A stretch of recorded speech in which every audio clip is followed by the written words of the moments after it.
Welcome to Tuesday Tea with Elsa, everyone. I'm here with Atlas and Zohari today, and they're eating a little extra hay while I'm having my tea, and we're here for Tuesday Tea. So every week I come up with something that's interesting to me this week, and for any of you guys who enjoy watching, I always encourage you to put in the comments something that you'd love me to talk about future tea times.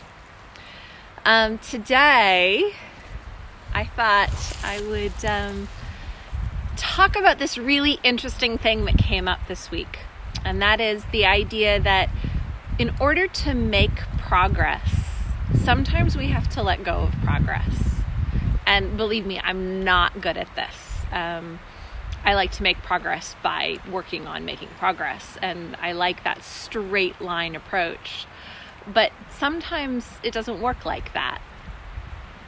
And so what happened last week is we had snow on San Juan Island, and we don't have snow very often. So I gave myself permission to stop working. Now, I still showed up every day. I still did things with the horses, but I stopped pushing the comfort zone. I stopped pushing the edge of what they were comfortable doing. And instead of pushing the edges of what the horses were comfortable doing last week, I spent time with them doing things that were easy. And I think this is something we undervalue in horse training. Horses always are going to have a certain amount of things they're good at and a certain amount of things they're not good at. And when we're training horses, we have this drive to spend a lot of time working on the things they're not good at yet, because you only get better by working on them. But the thing with that is that sometimes horses get frustrated and they get a little bit less motivated if they're always having to do things that are hard for them. So I talk about advance or retreat and give and take or give and receive. And, these things are really important in every session. But this is something that actually can be thought about in terms of chunks of time as well. I love it. There's so many people here for tea today. Welcome everybody who's joining. Welcome Tracy. I'm glad you made it here for tea at live time, live Facebook. So we're talking about how last week when it snowed, I let myself stop working. And this is not something I am very good at. It's not something I do very often. I do a little bit in every session, but not working seems to have a profound impact on how much work you can do later. So what I found is I spent all last week coming out and doing my walking meditation around the horses, doing things that they are fully comfortable with, and not doing anything at all that's at the edge of their comfort zone. And this is really unusual for me. I like to work on things. I like to improve things. Last week it snowed. I let them watch the snow. I let them enjoy the weather. I came and spent time with them, and I did things with the horses that they are already good at. Didn't do anything difficult at all.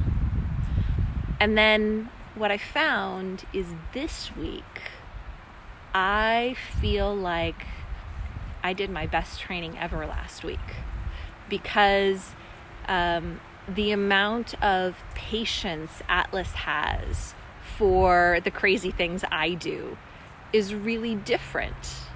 The amount of patience that Ari has for me and Ocasio has for me. Now, as you watch Atlas eating right now, you're going to see that he's a little bit startled because someone's about to drive by here. It's always fun watching them become very alert. But what we notice is even though he was startled, the ears are moving a lot, the eyes are moving a lot, the body didn't have to go into flight, but his brain moved a lot. And this is what I find is when I take some time to do less thinking less is more, then it goes really well the following week or the following day. If we can take an hour or 2 hours, or like I did, the entire week, and only do the things that are easy for the horse, then the following week, when we go to push the comfort zone again, when we go to stretch what the horse is good at doing, their foundation of the relationship is so much stronger than it would have been otherwise. And this is something that I often forget.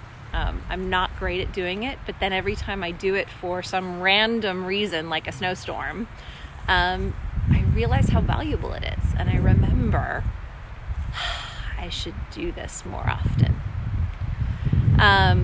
So yeah, Karen, exactly. Not working is good for people too. I'm a big fan of the gray area between black and white. And what I think is, even more than not working with horses, a break can be good too. Sometimes just taking a vacation is excellent for horses. But even better, I think, is the gray area in between, where you manage to spend time with them without pushing their comfort zone. And that is more valuable than I realize. And every time I do it, I'm surprised by how much progress I'm able to make the following week or the following day. So I teach in Freedom Based Training 101. For those of you who have seen my webinar, it's up on YouTube if you're interested. This basic idea of what we do at the beginning of Freedom Based Training. And it's what I did all week last week. I didn't practice anything complicated. I didn't go to the edge of the comfort zone. I stayed right deep in the comfort zone, only doing the things the horses were already good at. And we just did that for a week. It seems like it wouldn't be as impactful as it is, but it seems to be more impactful than I ever give it credit for. And so I thought I should talk about that today. Behind me, Atlas, as he's eating, he seems pretty non-interested. He's not real engaged.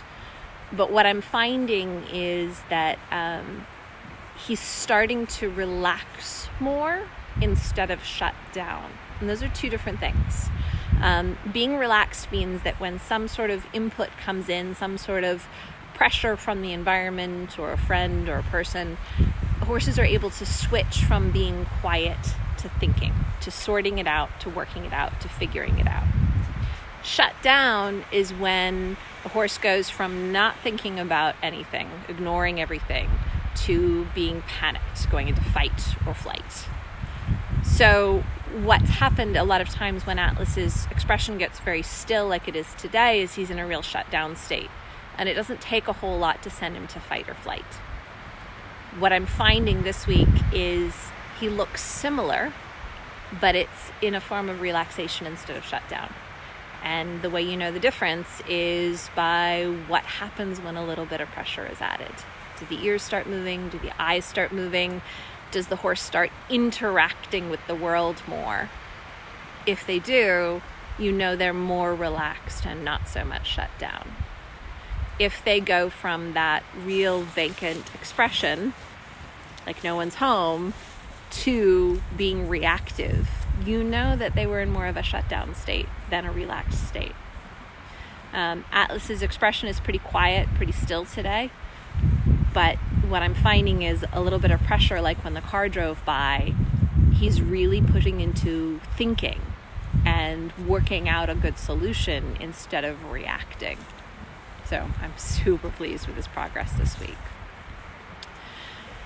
Generally speaking, when we're training, we ask horses questions. They could be simple questions like, can I stand next to you? Or can I walk with you from one place to another? Or will you pick up your foot? Or can I ride you?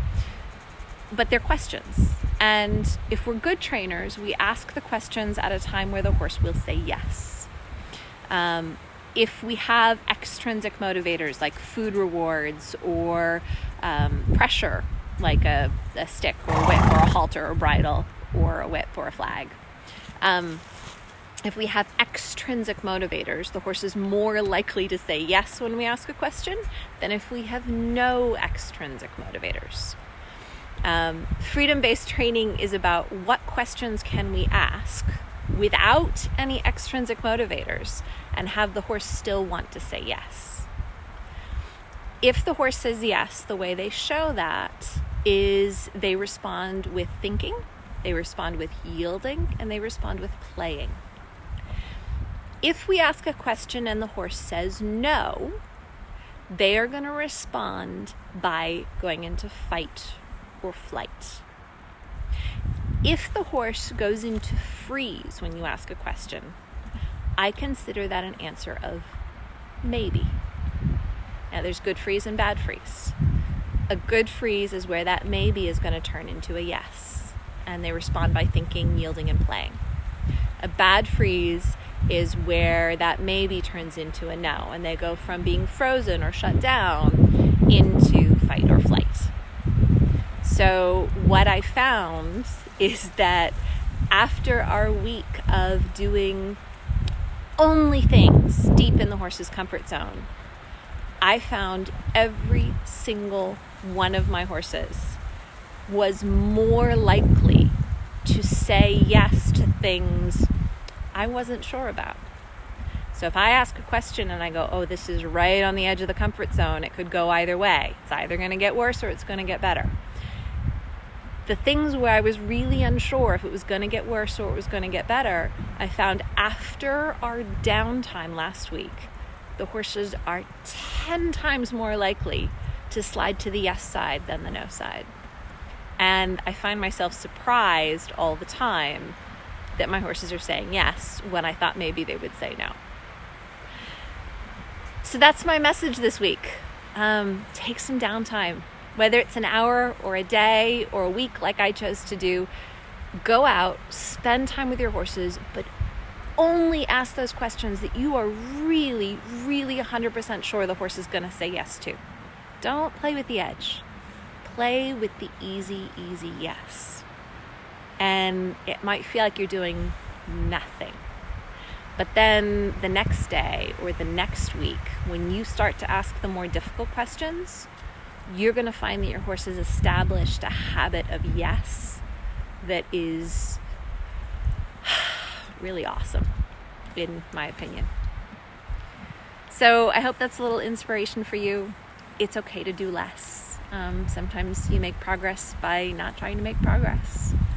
And now that I've done that all for last week, I'm really enjoying getting back to pushing the edges of the envelope this week. So that's goodbye from Zohari and Atlas and Elsa, and thank you guys for joining me for tea. And I'll look forward to seeing you guys next Tuesday.